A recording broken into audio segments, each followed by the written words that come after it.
Hey guys, this is Benji Estevez, boxing referee from the East Coast, and you are here with Ringside Boxing Show. Welcome. Live from Monterey on California's beautiful Central Coast, this is the Ringside Boxing Show. I'm Dennis Taylor, welcoming you to join me and my expert analysts, Travis Hartman, Rizwan Zahid, and John J. Responti today and every week for the hottest, sweatiest show on the West Coast. And now, from Studio 1A, it's the Ringside Boxing Show.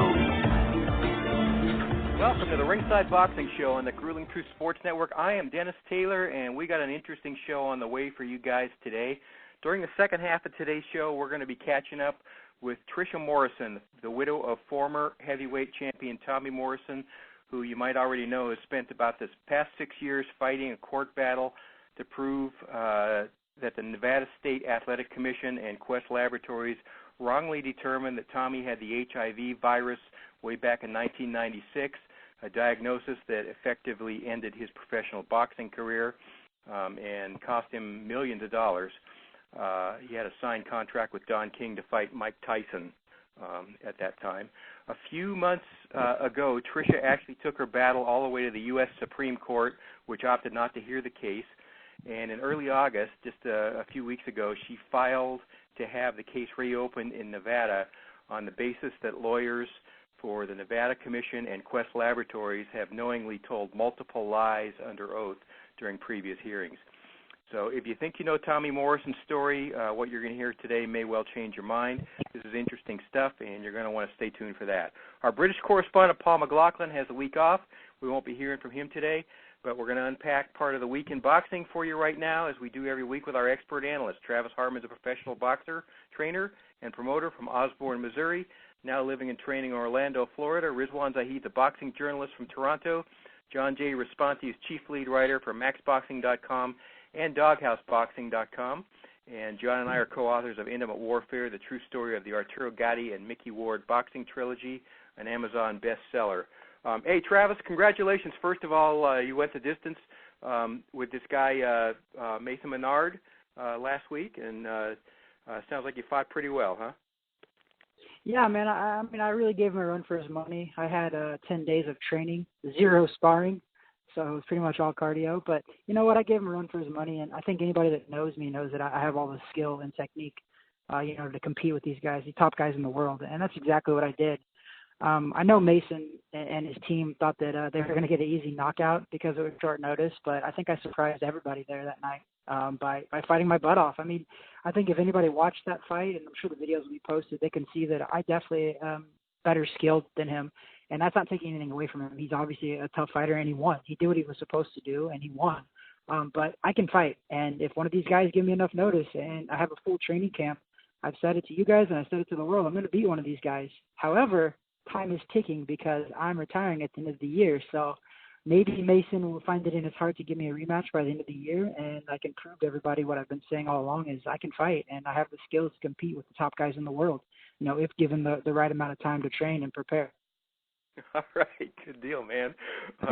Okay, so, hey, guys, the marquee fight for the weekend involved Sergey Kovalev, who took on undefeated Anthony Yarde in Russia, and there was some drama. Yarde had Kovalev in big trouble in the 8th round. Andre Ward actually said afterwards that he thought that Yarde came 2 or 3 punches from getting a TKO, but Kovalev survived the round. Then he knocked out Yarde about a minute into the 11th round with a jab. Yarde went down and was basically too exhausted to get back up. So, Travis, I'm going to start with you. Kovalev stays relevant for one more big fight, and he did it largely on heart and determination. He outlasted a 28-year-old opponent. What's your takeaway from his victory? You know what? I'm kind of happy for Kovalev, to be honest. They're squeezing every bit of talent and every bit of longevity out of his career right now, because he's not the Kovalev that we remember for sure, but he's still that good, guys, because Yarde, by all means, I've seen a lot of very knowledgeable people with boxing picking Yarde to actually beat Kovalev. One of them was Eric Kelly out of Nebraska, or out of New York, and he's a very smart guy. He usually gets a lot of predictions right, and he was way off on this one because Kovalev showed his tenacity, showed why he's the best. And let me tell you guys, anybody can be talented. There's so many talented fighters out there, but something that you can't teach, and that's heart and determination. And I think Kovalev has shown that throughout his entire career. And he showed it. He could have packed it in, guys. When you already had him hurt in that 8th round, he could have packed it in, and nobody would have faulted him. They'd have been like, oh, you know what? Kovalev's at the end of his career. He's had an amazing career. But no, what did he do? He gritted down. He bit down, and he came away with not just a win. He stopped the guy in the 11th round, a younger guy, probably a little bit more talented guy even in Yarde, and Kovalev did exactly what he's supposed to do. I mean, in my opinion, he's great, guys. He's a great fighter. I think he's a Hall of Famer, and I think that he will go down as that. I mean, his losses are very good. I mean, Andre Ward, that's one of his losses. I mean, Andre Ward is, we all know, in my opinion, Andre Ward is pound for pound one of the best. In my opinion, I love what Andre Ward, how he does, how he fights, how intelligent he is, and that's who Kovalev lost to. So I was impressed with Kovalev, guys. I watched that fight, and from the first round, I was like, oh my gosh, this Yarde guy is talented. He's super fast. He's got good defense. He's got that left. He was still on a check left hook early, and Kovalev was sucking that right hand to his face to block that check left hook. But even when you block that, it still does a little damage. And Yarde honestly impressed me quite a bit. But I think Yarde gave up, though, guys. That was a jab. And trust me, I think Kovalev has one of the stiffest jabs in the business for sure. But I think Yarde gave up. I think Yarde was exhausted. And when he went down, he was like, I'm not getting back up. I'm way too tired to finish this fight. So I don't think he was out cold. I think he was hurt, but I think he was more exhausted, like you said, Dennis. I think that he could have got back up. He could have gritted down. He could have bared down. But I'm going to tell you guys right now, as a fighter, when you hurt somebody and give them your best shots, not just one, but best shots, which Yarde did in the 8th round, and Kovalev kept coming and was still standing there, I think it takes it out of you mentally. And I think Kovalev beat Yarde mentally, and that's exactly why Yarde stayed down, because Yarde remembered that. Yarde was like, I just gave this guy my best. I almost had him knocked out. And then now we're two rounds more, 3 rounds later, and Kovalev is still there, and he's hitting me with this jab that feels harder than a right hand. I think Yarde made a conscious decision on that mat and was like, I'm not getting back up, because I know that Kovalev is still gonna be coming, and he might even hurt him even worse. So I think all props to Kovalev, Dennis. He's more than relevant. I think Kovalev is the man to beat in the division, and I don't see why he wouldn't be. He beat a younger, faster, more talented Yarde, and he deserved it last night. And right now, all the fans should be happy for Kovalev winning, because I want to see Kovalev fight anybody, because he's exciting. He goes out there, he lays it on the line. He can fight, he can box, but he can punch. And when he has that grit that he has, every fan loves to see that. Just like my fight last weekend. I lost, guys. You know how many fans that I gained because I showed grit and determination, and I just never gave up. And that's what Kovalev epitomizes, and people love that. And I love it. To be honest, Kovalev's not my favorite guy, but the grit that he shows inside that ring, he's great to me, just because I know how hard it is, and he's doing it on a much bigger level, and he's in the 11th round knocking people out. I mean, that's amazing to me. And Kovalev, he's always going to have my ultimate respect just because of how he fights inside that ring. Boy, John, what a moment this must have been for Buddy McGirt in that 8th round. He actually told Kovalev afterwards that he was going to stop the fight if he took any more punishment, and this harkens back to just a couple 3 weeks ago when Max Dadashov died on his watch, on McGirt's watch. Kovalev sucked it up, and he won that 9th and 10th round. Then a minute into the 11th, Yarde fell over from a jab and didn't have enough strength to get back to his feet. How much of this outcome was about Kovalev, and how much was about Yarde? Well, that first thing you brought up, I was just thinking about that, about Buddy McGirt. I thought that was very interesting. That round, the 8th round, that did look like Kovalev was going to go down. And the one thing he's never done really is come back from problems like that. Andre Ward had him in trouble in the second fight, and he couldn't recover. We know that. And in the first fight, it was Andre Ward who came all the way back. And Alvarez, he got knocked down, and he couldn't recover, got stopped. So this was really the first time he really had to dig down deep and pull it out of the hat. I think that speech by Buddy McGirt, I included that in my article because I thought that was really interesting too, Dennis. I think it really motivated him more. He did not want to lose in front of his hometown fans. His mother was there, and he dug down. And I think what happened too, I totally agree with what Travis said. I think Yarde, who had knocked out 17 of 18 opponents, after he couldn't knock out Kovalev in the 8th round, it's crude, but he shot his wad. I think he thought, oh, okay, I'm seeing here what the different level is. I'm seeing why this guy is a champion. And he didn't really have anything left those last few rounds. He was there, and he was still throwing punches, but you could tell that he was pretty much done. And he was more than gassed. That's why I agree with Travis. I think mentally he was trying to find a way to check out. And then that jab was real jarring. In my article, I said it was his left keys his victory, and it was. He had used that jab throughout that fight. And that's the thing that we've seen in the last 2 fights that people forget about. When you're nicknamed the Crusher, like when you're named Babe, or a home run hitter, like what I mean is people forget that you can box. And Kovalev can. He can box. From the outside, his jab is so solid, throws good straight punches. He is a really, really good fighter. And I think because he was knocking everybody out, just dominating, we either took that for granted or forgot it. But these last 2 fights, we've seen the talent that he has. And Andre Ward said that himself. He goes, oh, boy, I know all about that jab, because even Andre couldn't get out of the way of that left jab.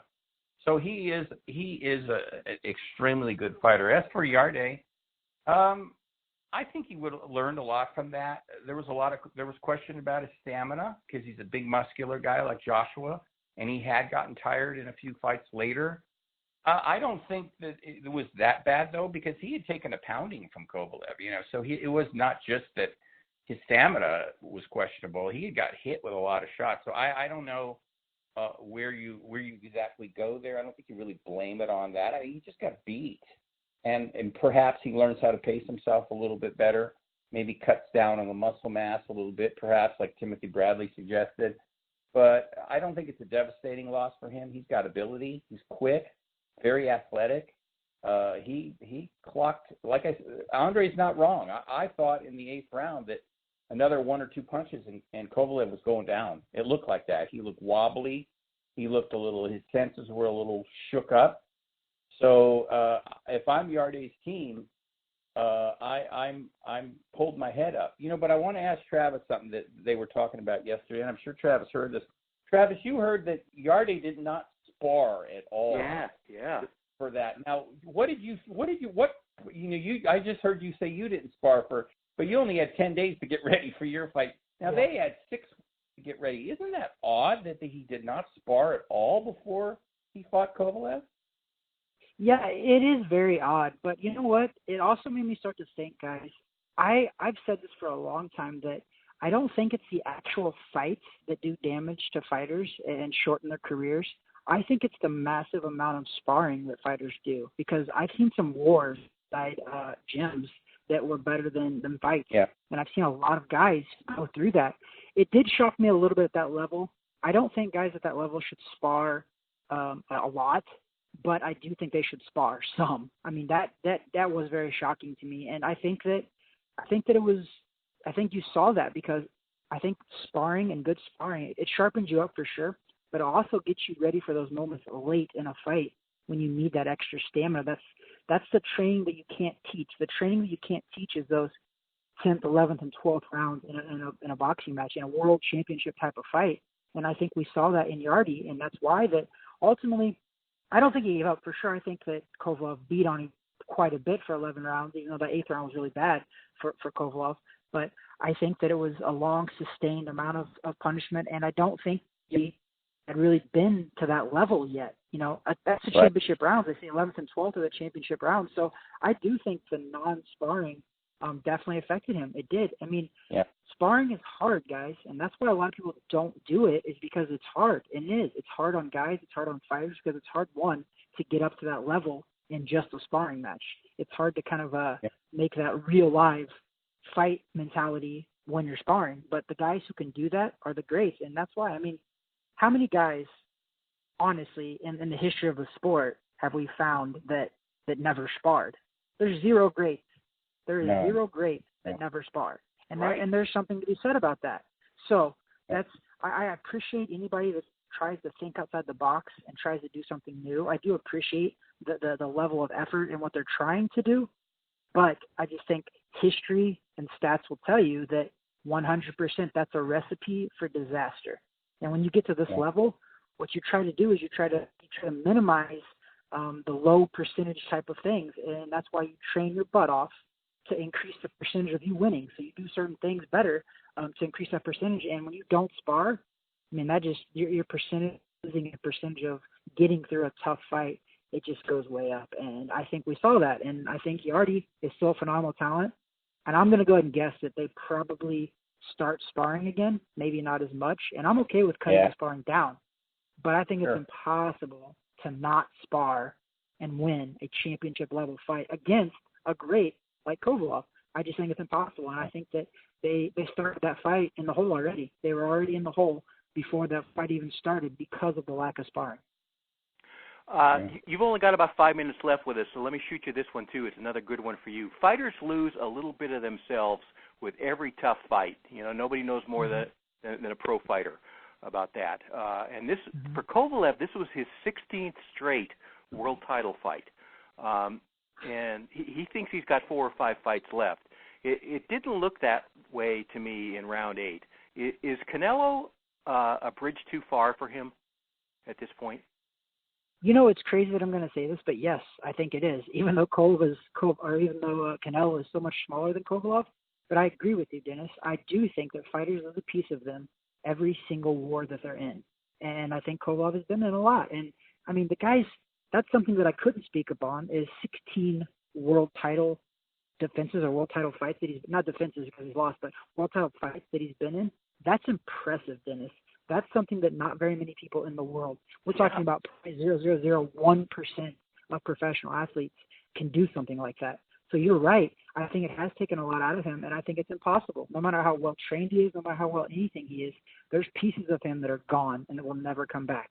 And that's why fighters end up fading a little bit down the stretch because their body starts to break down, their mental aspect starts to break down, and he's been in a lot of wars. He knows what it takes to get through those wars, and when you've been in so many, you start making conscious decisions in that ring like, oh my gosh, you know when a fight's going to be a war. I've been in many fights, and within the first couple of rounds, I'm like, yep, this is going to be a war. I'm going to have to dig down really, really deep, and I'm going to have to bring something out of me that hasn't been brought out before.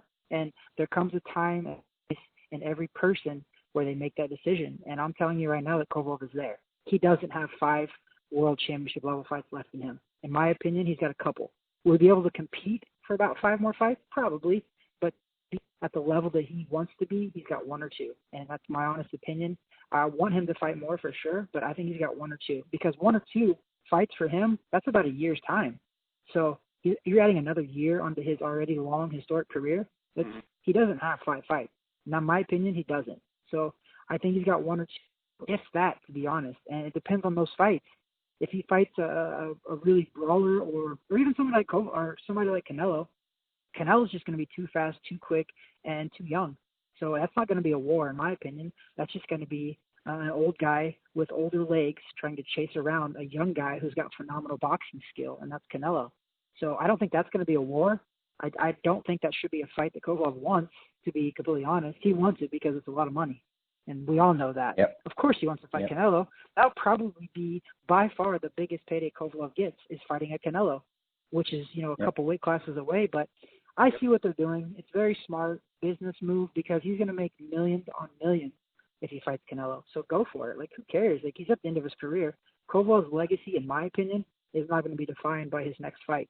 It's already been kind of written, in my opinion. He's fought the greats. He's fought a lot of good people, and he's beat most of them. So I see nothing wrong with him wanting to fight Canelo because I know it's going to pay massive dividends. We're talking $10 to $20 million probably for one fight. So good for him, but I don't think it's a good fight for him. Okay, man, you probably got to scoot. Thanks, Travis. Appreciate it.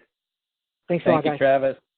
This is the Ringside Boxing Show from Monterey, California. I'm Dennis Taylor, and still waiting on Rizwan. He might be popping up with us pretty quick, but we still got John J. Responti for a few minutes here.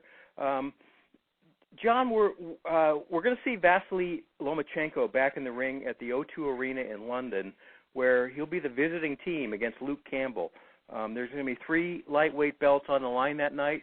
Campbell was an Olympic gold medalist in 2012, He's got losses on his record to Jorge Linares and Ivan Mendy, but both of those were really controversial decisions. He could be undefeated. It's going to be a huge upset if he beats Lomachenko, who's probably the most skilled fighter in the world right now, but he seems like a very live opponent for Lomachenko, doesn't he? This guy's a legitimate threat. Yeah, this one's. I just started writing an article for Max about Max Boxing on this one because it's Lomo versus Cool Hand Luke. You know, and Luke Campbell is he's a gold medalist like Lomachenko. He's a lot taller than Lomachenko. He's almost 5'10". Lomo's about 5'6", I'd say 5'6.5" maybe. So he has that, but obviously he has never faced the quickness of Lomachenko. The Linares fight, I thought he lost that fight, but what I liked, I'm speaking of Campbell, is that he came on in that fight. He made it really close. There's no quit in the guy.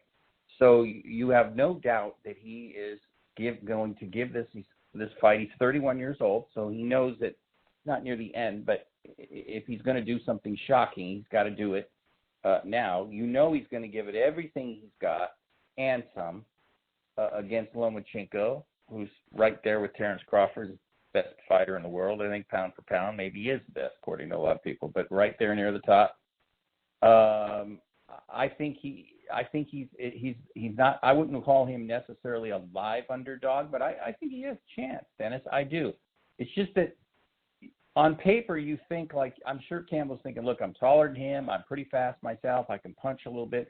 But Lomachenko has those other attributes that you can watch, but then you, as a fighter, this is just, obviously I've never been in the ring like this, but I just sparred once, but trying to deal with a guy when he's right in front of you or to the side of you or moving over here, doing this or doing this, watching it, looking at it, you might think it looks a little easier until you get in there. It's like getting in there against a 99-mile-an-hour fastball, you know, you're just like, whoa. And that's what I compare Lomachenko to. He's got that level. He's got that next level if he wants to jump to it. But I like the fight. I like it that Lomachenko's going to London. O2 is a great venue for boxing. Campbell's going to have a lot of his fans there, all of them, I'm sure. Yep. Support him. So I think Lomo will win, but I think the first few rounds are going to be real interesting. Somebody said, I just read a little while ago, somebody said something about a stoppage, early stoppage. I don't think so unless he gets caught. I think Campbell is a real prideful guy, and he's not going to let that happen unless he just doesn't see the shot and that's when it happens, when they don't see it. But that's another one I'm looking forward to. Just like yesterday's Kovalev-Yarde fight, I'm really looking forward to this fight next week. See how Lomo does, and Campbell is definitely better than Anthony Crolla was or is, so that makes it interesting. And I feel kind of bad for Campbell though, you know, because he's got the skills to be a champion, and he's, like we said, he's a gold medalist. But his timing is not good. You know, if Lomo wasn't here, he probably would win a title. Nowadays, they give him away like they give out candy. But I think he deserves one in a way because I think he's got the championship talent, not Lomo talent, but he's got enough talent to win a title. And I like his grit. You know, he's a boyish-looking guy, but he's a lot tougher than you think.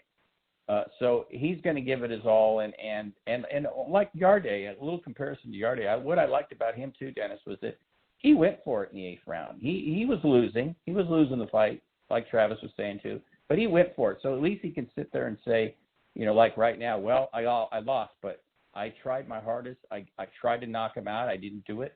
And I think that's what Campbell's thinking. I think he's going to be about as good as he can be next week and give it everything he's got. And it might be a better fight than we think. I think, like I said, Lomo will probably win a decision.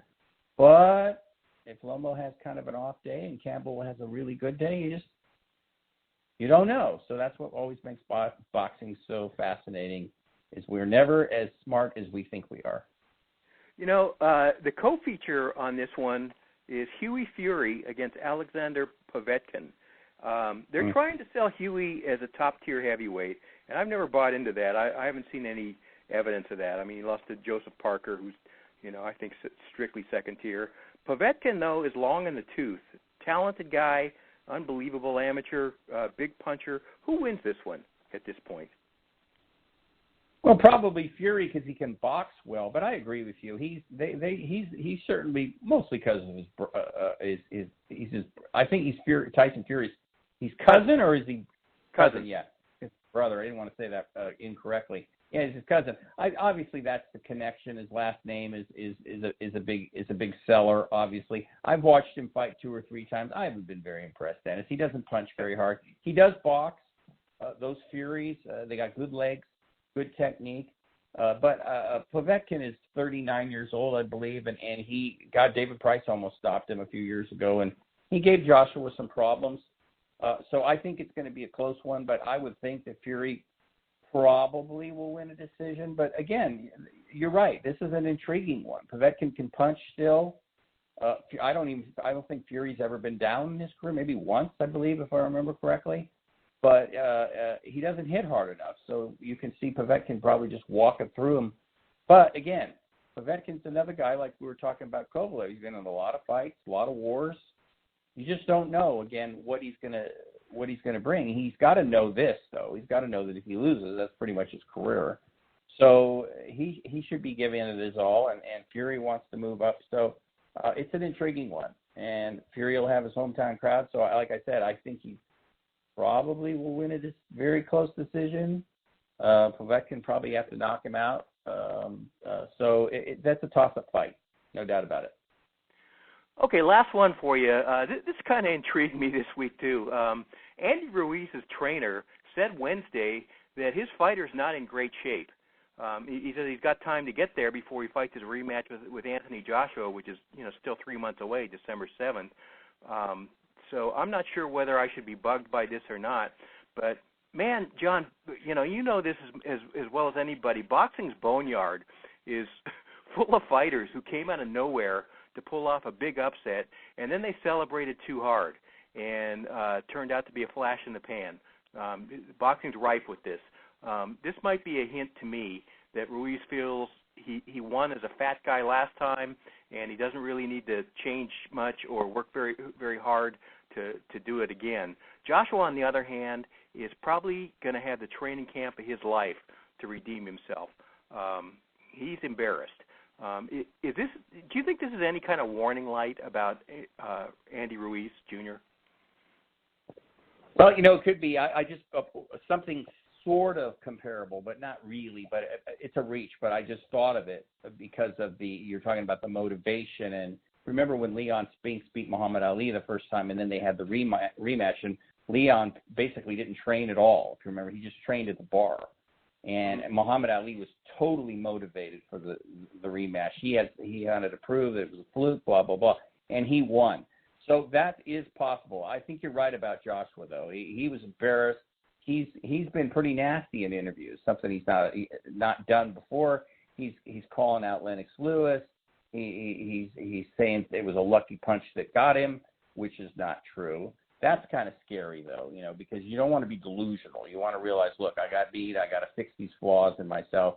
But, I don't know about the trainer. The trainers, who knows what his game is. He's either being honest, like you said, Dennis, or he's playing games with Joshua. He's trying to make Joshua think, well, man, this is going to be easy, just like I thought it was the first time. Maybe I don't have to kill myself like I thought I did. I can train. I can get ready, but this is going to be I'm just going to just blow this guy out, So there's a lot of mind games going on here, and I don't know what the truth is. But you're right. A guy like Ruiz, but Andy Ruiz is a funny guy in the sense that he's never been what you would call a gym rat.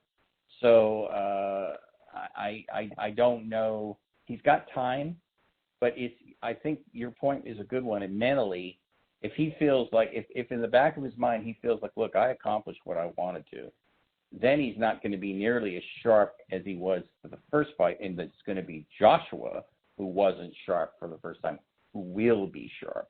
And he will obviously have the edge going into the rematch. I think Joshua's most likely going to win the rematch anyway, but I don't know. I don't know what the trainer's doing. Who knows? Maybe he said that to motivate Ruiz. You don't know. They got to be a babysitter. They got to be psychologists. They have so many hats they have to wear, the trainer, to try to get their guy going. Who knows? We'll know in December. But Can't wait for that fight, Dennis. I think that one is another boxing match that we have, like Canelo and Kovalev. If that one happens, it's a very interesting fight and one to really look forward to. All right, man. That's John J. Responti. Travis Hartman was on before that, and Rizwan is at work today, and he got tied up. So thank you, John. You have a great week, man. You too. Take care. Talk to you later. All right. Our inimitable Brit, Paul McLaughlin, is on holiday this week, so we're going to take a real quick break and come back with our featured guest, Trisha Morrison, widow of Tommy the Duke Morrison, who is still fighting to cleanse her husband's legacy after what she says was a false diagnosis of the HIV virus more than 2 decades ago. She's got mountains of proof, and you'll hear all about it in about a minute, so do not go away. If you like the Ringside Boxing Show, you're going to love the website, ringsideboxingshow.com. Hi, I'm Dennis Taylor, host of the Ringside Boxing Show, where since 2008 we have been continuously sponsored by Garcia Boxing, the first family of the sweet science on California's beautiful Central Coast. Trainers Max and Sam Garcia and ring strategist Dean Familton are regarded among the most knowledgeable in the game. And Kathy Garcia, who manages all Garcia boxing fighters, is renowned for her integrity and career guidance, having taken 2 boxers to #1 world rankings. Together they comprise one of the most respected teams in the sport. Learn more by calling 831-261-3214 or send them an email at garciaboxing25@aol.com. Put 'em up! Put 'em up! Which one are you first? I'll fight you both together if you want. I'll fight you with one paw tied behind my back. I'll fight you standing on one foot. I'll fight you with my eyes closed. Welcome back to the Ringside Boxing Show on the Grueling Truth Sports Network. I'm Dennis Taylor, and today we have another opportunity to catch up with Trisha Morrison, whose husband, Tommy the Duke Morrison, died September 1st, 2013 at the age of 44. Tommy is a former world heavyweight champion. Since that day, Trisha has really waged a relentless war against the notion that Tommy Morrison died of AIDS. Perception, she says, stems from a diagnosis of the HIV virus that was incorrect from the very beginning. And it wound up costing her husband his boxing career and tagging him with a stigma that still exists all these years later.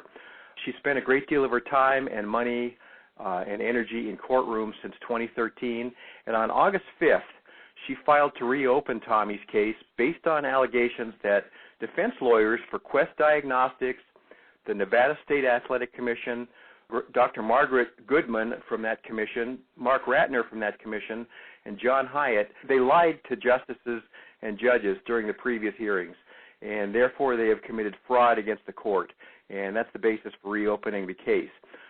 So if the courts reopen the case, the Morrison estate is going to argue once again that Tommy Morrison was never medically found to have either HIV or AIDS, that Quest Diagnostics never administered such a test in the first place, that an HIV AIDS test, it would have taken weeks to process, not a few days, which is what the Nevada State Athletic Commission claimed at the time, that the Nevada Commission and Quest produced fraudulent medical documentation, all of which destroyed Tommy's boxing career. All this dates back to 1996, when Tommy was scheduled to fight a guy named Arthur Weathers in Nevada, a fight that the Nevada Commission canceled, citing blood evidence that Morrison had HIV. Trisha, what you have discovered afterwards was that Quest Diagnostics, the company that provided the so-called evidence, actually had no such test at all for HIV.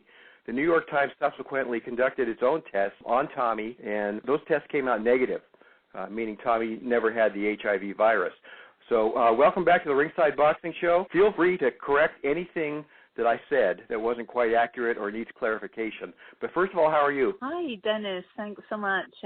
Yeah, I'm doing very well, thank you. And again, I appreciate you having me back on your show again. It's been 5 years. And, yep, what you just said, in a nutshell, you're absolutely correct. Okay. Well, we've discussed this next part several times on the show, but we should talk about it again for the benefit of people who didn't hear those interviews or don't remember them. A coroner's inquest was conducted on your late husband back in 2013, right after he passed away, to determine the cause of death. What did they find? Well, Dennis, it's what they did not find that's really important. What the mainstream media have never reported on Dennis is that 21 months before Tommy died, he had surgery on his chest for a tick bite when he was released from prison on what turned out to be a bogus felony fugitive arrest, which is totally separate other story.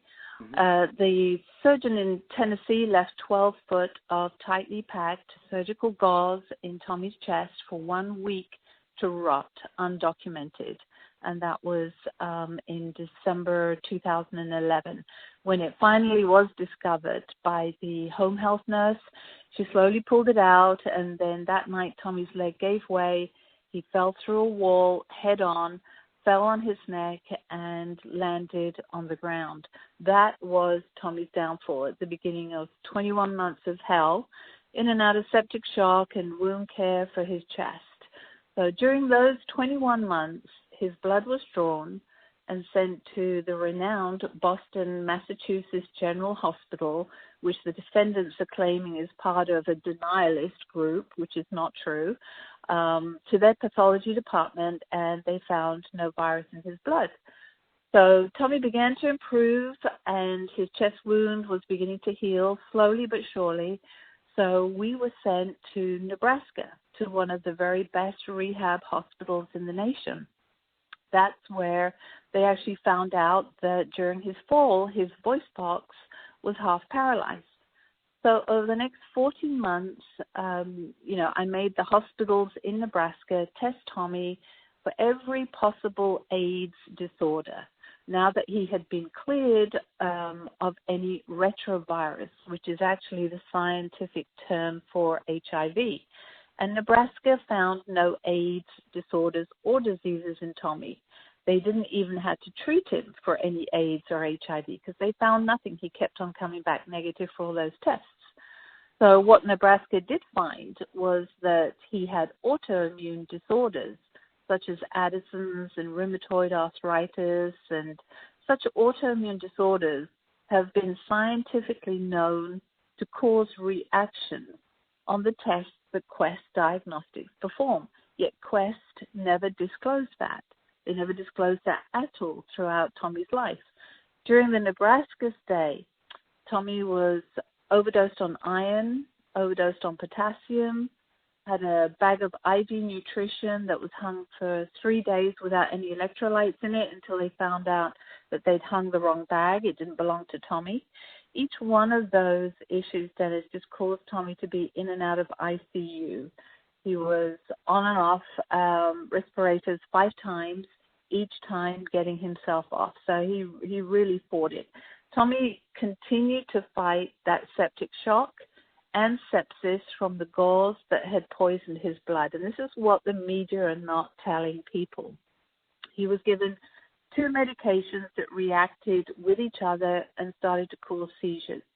The seizures became so bad that they had to put him on a medically induced coma, and within 24 hours he died.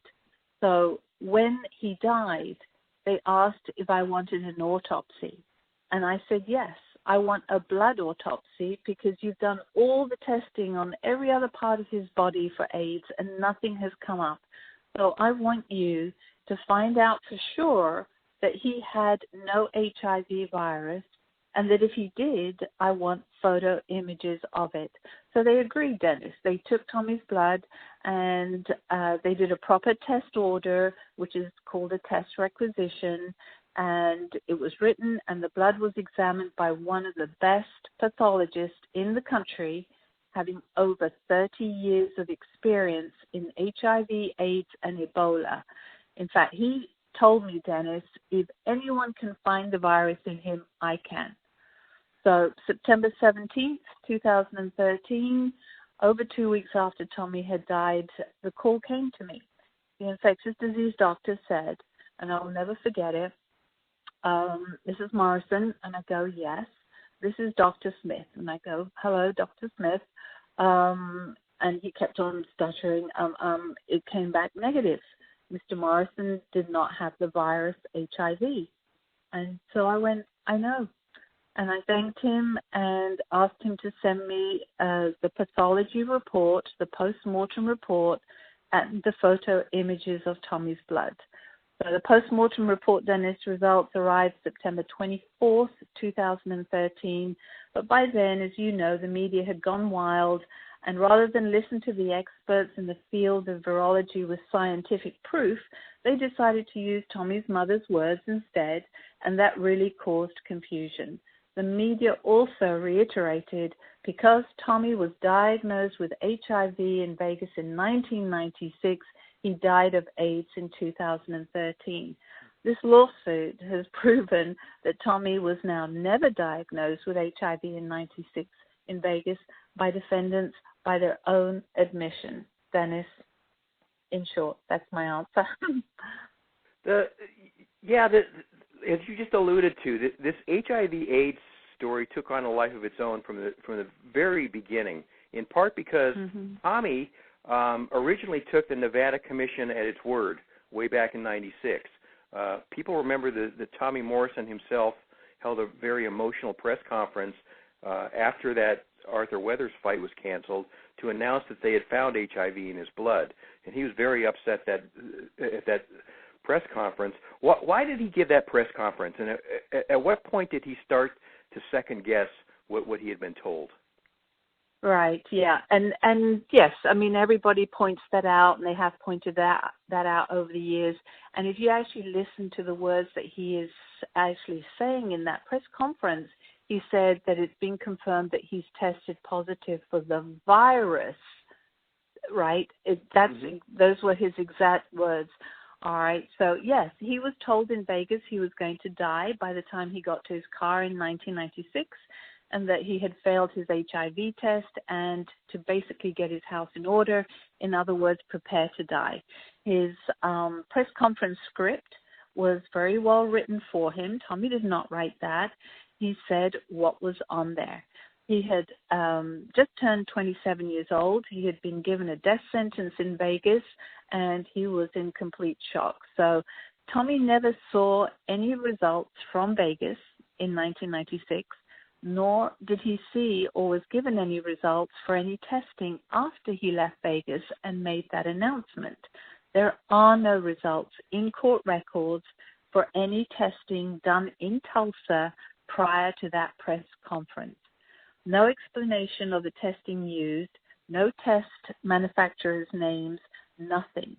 Also, what's strange, Dennis, is that in the court records that the commission provided in this lawsuit, it was actually Arthur Weathers that had provided a note from his physician and his manager stating that he, Arthur, was not going to be able to fight for the next 3 to 7 weeks anyway because of his sinus issues. So this fight should not have happened anyway, but the commission cleared Weathers and licensed him for the fight.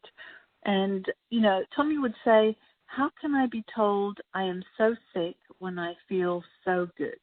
Right. But his career had been cut short. You know, he got in with the wrong crowd. Drugs became a part of his life to fill a void. And for a good 10 years, he hit a deep depression. He called them my darkest years and actually wrote his own book about those years. Yeah, and, you know, we had Tommy himself on this show to talk about all this a few years ago. And what Tommy told us on both occasions was that he never felt any symptoms at all of right. HIV or AIDS, never took the medicine that was prescribed, felt fine throughout his life in terms of HIV or AIDS, right? Right. Yeah, that's right. You know, and people out there will still say, oh, yeah, he did take the medication, and, oh, you know, he was in denial of not taking that medication. Well, you know, what's been discovered is that he has never had the actual virus HIV, that the tests in Vegas did not detect the virus. HIV stands for human immunodeficiency virus. So in short, it's HIV. So if you're going to be tested for HIV, you're going to be tested for the virus, is what you're supposed to believe. The lab in Vegas should have made it very clear that the tests they used did not detect the virus. The lab should also let physicians and family and patients know that lab reports are not a diagnosis of HIV nor any other disease. It's the physician that makes the diagnosis, not the lab report and not the lab. The physician's job, Dennis, is to rule out any other ailments that could cause a false positive, a reaction to a test. And this was never, ever done for Tommy. Never done in Vegas, nor at any other time until 2012 and 2013 in Nebraska. So when people say, well, why didn't he get tested again? Well, he did. He kept on being tested with tests that did not detect the virus. And for years, Quest Diagnostics have concealed this, mainly because Quest never told anyone that they did not test for the virus, nor that their lab reports are not a diagnosis. So this is all now public in Tommy's lawsuit, and Quest don't like that. Every lab report they have filed in court records do not represent a diagnosis of HIV nor of a test for HIV, not even the ones that are flauntly put out there on ESPN in their little documentary there. None of those. They're not confirmation of HIV whatsoever. Interesting, too, Dennis, is how much the media have portrayed Tommy as having been in denial of what was called life-saving HIV drugs. Well, I don't know if you're on Facebook a lot, but over the past 6 months now, countless attorneys from all over the country are doing class action lawsuits against the very same HIV drug companies that Tommy said caused bad side effects and were toxic and were not life-saving. He said that in your interview. This was years and years ago. Tommy was right. He was ahead of his time, and people need to stop saying if only he took his meds, because those meds are now under class action lawsuits. Why would you take meds for something you don't have and cannot be tested for, Dennis?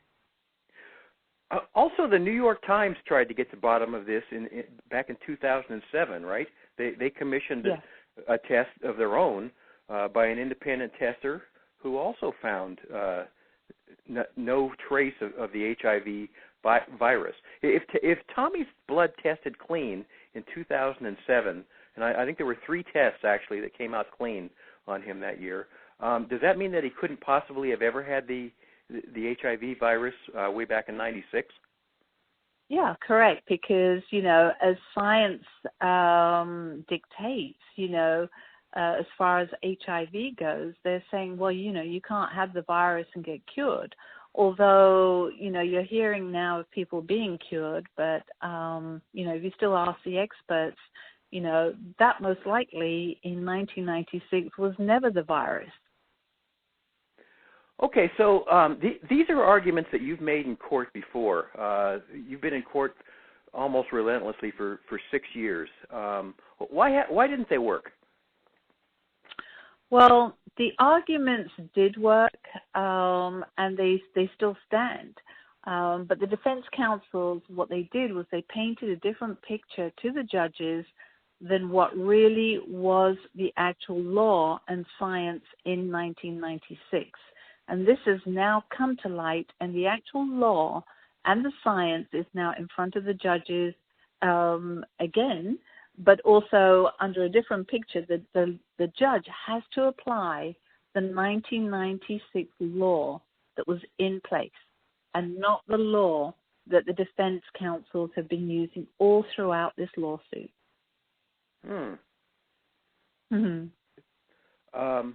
Okay, so you're asking the courts to reopen this case because lawyers for the defense lied to the courts about certain things, thereby committing fraud. That's what you're maintaining. What lies did they tell in previous hearings? All right. What that the tests they used detected the virus. They don't. That the statutes, the law in 1996 required blood to be drawn for hepatitis C and HIV. No, they didn't, Dennis. That was not the law in 1996. That the laws, statutes, they filed under penalty of perjury as existing and applicable to Tommy, and that he violated, and that's why they didn't license him in 1996, they did not actually exist. Period. So that's what I am telling the judges. Look at this again, because they have told you that these statutes existed in 1996. And just to give you an idea, a statute is a law that they have to go to the Nevada legislature, get approved and adopted before they can enforce. So they've quoted a law, NAC 467.027, Section 3B, 138 documents, Dennis, and that did not exist in 1996. They quoted NRS 467.100, Section 2, in 2 documents. That also didn't exist in 1996. They quoted 467.100, Section 3. That also didn't exist, and they quoted that in 35 documents under penalty of perjury. And there's another one, 467.1005, and that didn't exist, and they've quoted that in 21 documents. So tell me that's not painting a different picture to a judge saying, hey, Tommy Morrison violated all these statutes in 1996. That's why we didn't give him a license, and that's why we kicked him out of boxing. And I'm going, Your Honor, those laws actually now, after having researched them, never actually existed in 1996. And so that's where we are right now, Dennis. You've actually taken this court all the way to the U.S. Supreme Court. That just happened a few months ago, and they declined to hear it. Why did they make that ruling?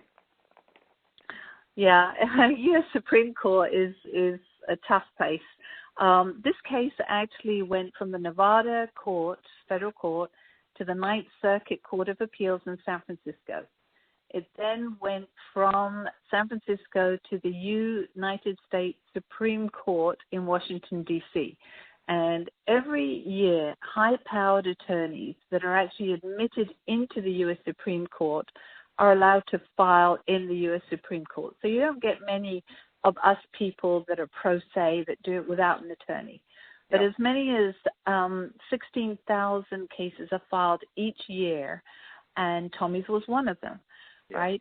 But only 7,000 actually go through to the next stage, and Tommy's was one of them. But only 1% out of those 7,000, which is 70 cases on average, actually go through to the final hearing stage in front of those justices. And Tommy's case was not one of them. In fact, if you look at the cases for that year, you'll find probably a quarter of them were actually against Donald Trump, right? The president, right? So, of course, Tommy's case is like, he's gone, we don't need to listen to that. And I spoke to the U.S. Supreme Court when they denied it, and they said it's not because it didn't have merit. It's because the caseload does not permit the U.S. Supreme Court to accept all cases. So the case was closed in November 2018 with actually some new unanswered questions by the defense counsel in front of the U.S. Supreme Court. I brought up those laws and statutes at that time. And then this led me to then continue after they closed it to do a further due diligence to find out the answers to those questions that the commission and the lab would not answer in November 2018 in front of the U.S. Supreme Court.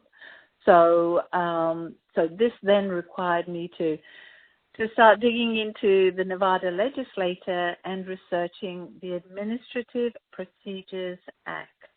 So it was a lot of work, Dennis. When you go back to Nevada, are you likely to be arguing in front of the same judge that ruled on you before, or might it be a different person? Well, that's very interesting because I did check when I called the court in Nevada. Currently, the main judge, the Honorable Richard F. Boulware II, is the presiding judge on the case. And then the U.S. Magistrate Judge, her name was Honorable Magistrate Judge Peggy A. Lean, and she has since retired and has been replaced by another judge that was a public defender, but it's just come on board. So those are the two that we have to actually name on the paperwork that we put to the court. What's your level of optimism that the verdict might go your way this time at long last? I'm always optimistic. You know, Dennis, if I'd given up years ago, I wouldn't have found out that Dr. Hyatt was not really a doctor, that that was fraudulently put out there, and that the test didn't test for HIV, and the lab reports are not a diagnosis. And, if I hadn't gone and carried on and on and on, I would never have got all these answers. So, Dennis, I'm going to say it is going to go our way, all right? Because there is now evidence of the attorneys having committed misconduct and fraud upon the court, the judges have got to recognize that, and the defense counsels in particular, the Nevada Attorney General's office, fraudulently misrepresented and concealed the law at the time their actions against Tommy took place in 1996.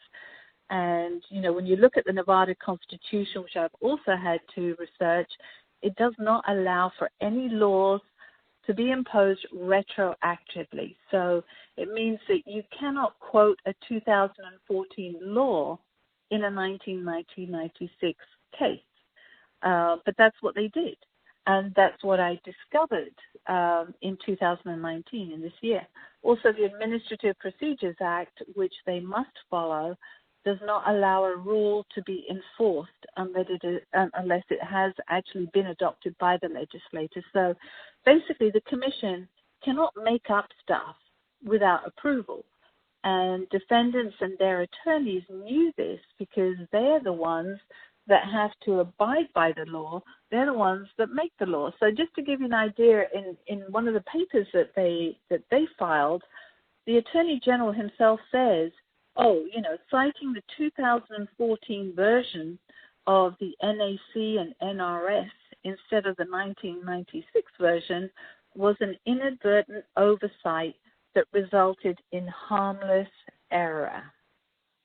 Okay, so this whole case now boils down to harmless error.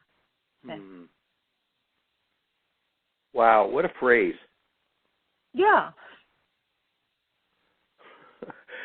Trisha, do you feel like you could pass the bar in Nevada or California? You know what? Every time, Dennis, no, because I'm too honest, right? I probably would never pass the bar. Goodness me. I did not honestly know that attorneys could be so corrupt, right?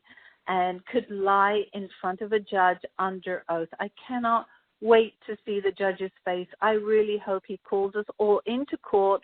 I'll walk in there, Dennis, with my backpack, and hopefully on my side of the court, I'll have all Tommy's fans and all the heavyweights, people that have supported me during this case, and I'll stand there. But every time I go into a taxi to go to the court to file papers, and I have everything bundled up like an attorney, they all ask me, what case are you working on today? And I have to laugh, right? But I have had to learn a lot about the law, and that's all I want this judge to do, Dennis, is to apply the law in this case. Do you have a legal team, or are you going to be arguing this yourself? Okay, the legal team is you and me, Dennis, wow. and all of Tommy's fans. And all of Tommy's fans, and I mean fans from all over the world. You're going to get haters, right? But I tell you, we have a strong team of heavy hitters that really want to see justice for Tommy. So that is my legal team, okay? Wow. Okay, so if the estate of Tommy Morrison wins this lawsuit, what happens? What do you get? Well, you know, when you file a case, you have to list what the damages and losses are, right? And the lawsuit is listed and valued Tommy's worth at what he lost and what he could have had, and it's listed for $110 million, Dennis. This is a serious lawsuit. Tommy had it all going for him. He had all these fight contracts in front of him.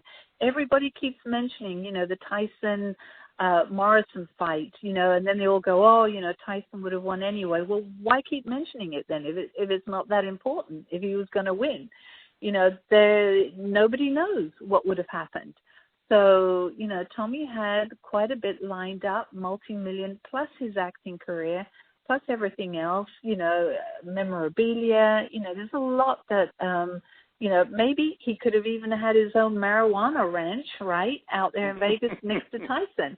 You know, all Tommy ended up doing was getting jailed, you know, for marijuana, and here you've got Tyson making money out of marijuana. Just does not seem right. But that's what it's worth.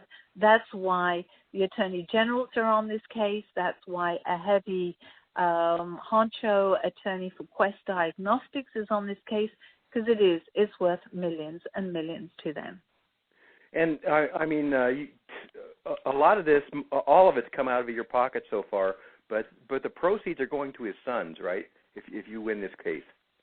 Yeah, there's, you know, I have the help of Tommy, right?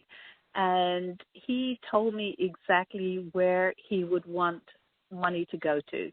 You know, being the administratrix of the estate for Tommy, I am responsible for where any award of monies go, right? So luckily I have Tommy's help with that because I know where Tommy would like any funds to go. This is what he was planning on doing with any comeback fight money. And quite honestly, this has been probably Tommy's biggest comeback fight ever. And in fact, I've listed it here. I'm going to read off, right, what he wanted. He wanted to give each of his sons $1 million and to make sure that they had their teeth done.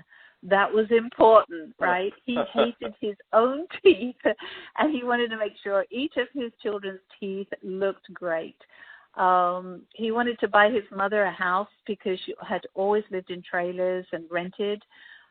He wanted to buy his sister a house and make sure that she never struggled again health-wise. And, of course, his sister has since passed away this past year, also at a young age, but has left a son and daughter that would need to be taken care of, so money would go to them.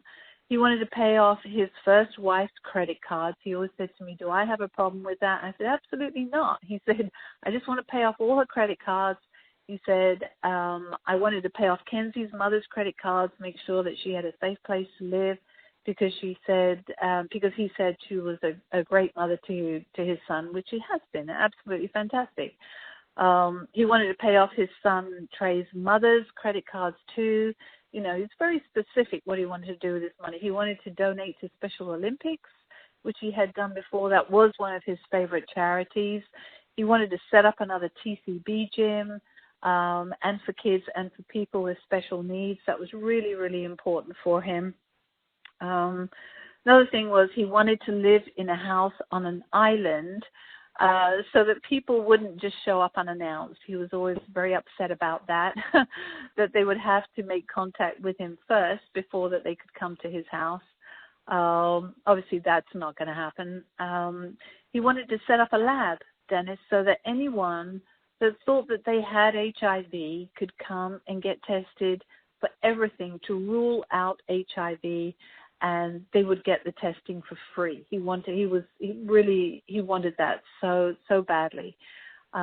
He had two very special friends, Mike and Dale. They know who they are, and he always wanted to make sure that they were taken care of financially because they never asked for anything in return.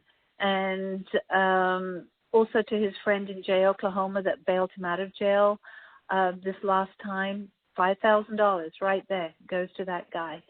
So, you know, I've said it before on your show and other interviews, I don't care to receive any of it whatsoever. I only care to have Tommy's reputation and his legacy clean and clear out there, and just to see justice done for him. So, yeah, I know exactly where he would want all that to go, and that's the list.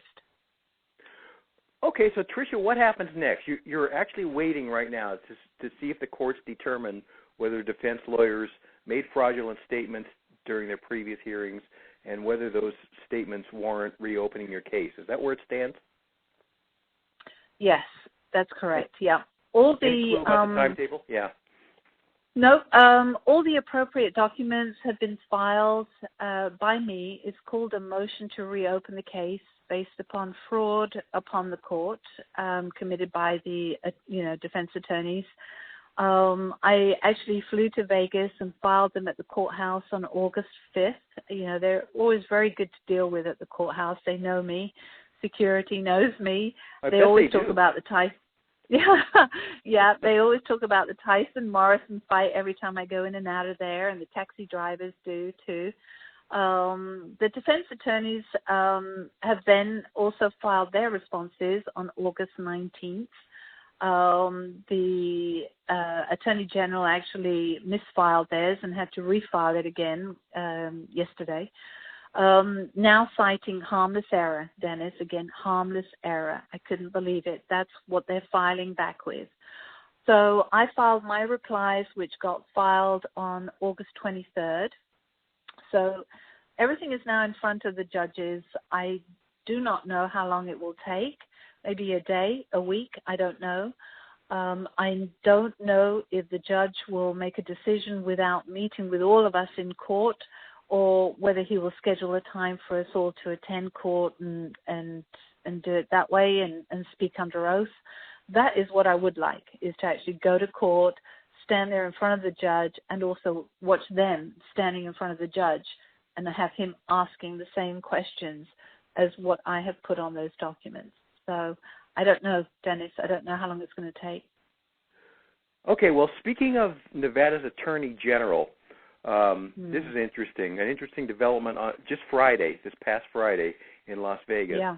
The Nevada's Attorney General turns out is from the same Attorney General's office that has been assigned to Tommy's case.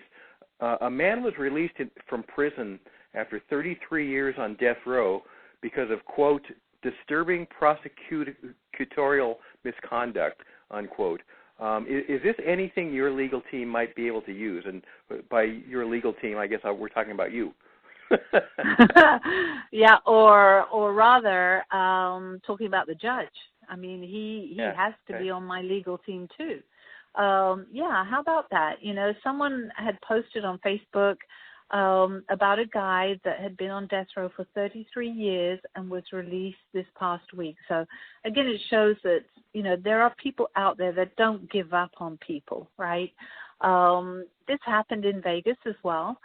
So I looked into the case and I found the legal team that were wanting this guy to continue to be on death row was actually the Attorney General's office, the same Attorney General's office that basically put Tommy on his death row in 1996. So in a nutshell, the Attorney General's office did not have clean hands in that case. They withheld evidence that could have assisted that poor guy in being a free man. For example, like the blood found on that man after recent testing for DNA found that it was not the blood of the murder victim, and I guess the defense attorneys knew that. The whole deal is so similar to Tommy's story here. You know, here I'm accusing the Attorney General of withholding and concealing evidence, and bam, this happens too in another case. So, yeah, perhaps the judge will use that case in reference to Tommy's and not think, oh, my goodness, this is some widow that's, you know, biting at my ankles with this case. He's going to go, well, wait a second, you know, Tommy's case is complaining about the Attorney General's office not disclosing information and, misconduct in their case. And, we just let this guy out of jail that was on death row and served 33 years. So let me look into this. That's what I'm hoping and praying for, Dennis. Okay, and we alluded to Mike Tyson a couple times in this interview. If Tommy had defeated Arthur Weathers in 1996, Mike Tyson would have been his next opponent, supposedly, right? Yeah, that's right. I mean, there is this multi-million-dollar contract between him and Don King, and there were a couple of fights before that, but definitely Tyson was on the schedule. Right. Yeah. Yep. Okay. All right, Trisha. Always great talking to you. Best of luck with this. You've been a warrior for Tommy, and I know you still communicate with him, don't you? Yeah, and I communicate with him. There's always that 11-11 moment, right? And believe me, there's a whole bunch of fans out there that dream about him and come to him, and suddenly, I mean, Dennis, how suddenly could this idea of a rule that they said existed in 1996 suddenly, bam, I find out, and it comes to me to start investigating about that rule. There's no such things as coincidence, right? There's a reason for everything, and let's find out. Let's see how we go with the next events over the next couple of weeks. Okay, great. And one more thing, in the 2 or 3 times that we had Tommy on this show, what impressed me about him was he was dead honest about his life. I could ask him about anything, the arrests and the drug issues and just everything, the HIV, and he always gave me a straight answer and an answer that I trusted. He's got 2 or 3 books on his website right now that are, tells his whole story in his own words, right? People can still get. Yeah, that's right. And people are still buying them, and it's kind of nice because after you see what the media write and then you see what Tommy writes, you can actually hear it firsthand. So, yeah, absolutely. Go on to Tommy's website. It's up and running. It's TommyTheDukeMorrison.com, and you can see the books there, the ones that he's already written that are out. There's another one that he wrote that I will be publishing, and then, of course, there'll be the last one that he started, which will end all this and hopefully get the truth out there. Well, the truth is out there already. It's just that the media are not portraying it. Okay, Trisha, always good talking to you. Best of luck. All right, Dennis. We'll be back again, okay? Okay. Thank you so much. We'll talk about it again. Okay, thanks, Trisha. All Bye-bye. right. Hey, do you like this podcast? Do us a solid. Tell other boxing fans about us. Post the Ringside Boxing Show on your social media and help us grow. Also, if you haven't yet discovered the best website in the world for daily boxing news, you got something to do right this minute, something to add to your bucket list. We update RingsideBoxingShow.com 365 days a year with the biggest headlines and most intriguing stories from all over the globe. This should be your first stop every morning and might be the only boxing site that you need to visit all day. So check it out right now, and you will be amazed, guaranteed. RingsideBoxingShow.com. We want to thank our expert analysts, Travis Hartman, Rizwan Zahid, and John J. Responsi for their weekly contributions to this show, as well as our outstanding British correspondent, Paul McLaughlin. And, of course, another huge thanks to today's featured guest, Trisha Morrison, who is the widow of Tommy the Duke Morrison, former heavyweight champion of the world. As always, we thank you, Ringside Nation, for being a part of our worldwide audience again today. Keep your chin tucked, and we will talk to you again next week on the Ringside Boxing Show. Well, it's a great day for me to whoop somebody's ass. It's a bad day, so you better get off of my back. You might get cold cocked if you cross my path. 'Cause it's a great day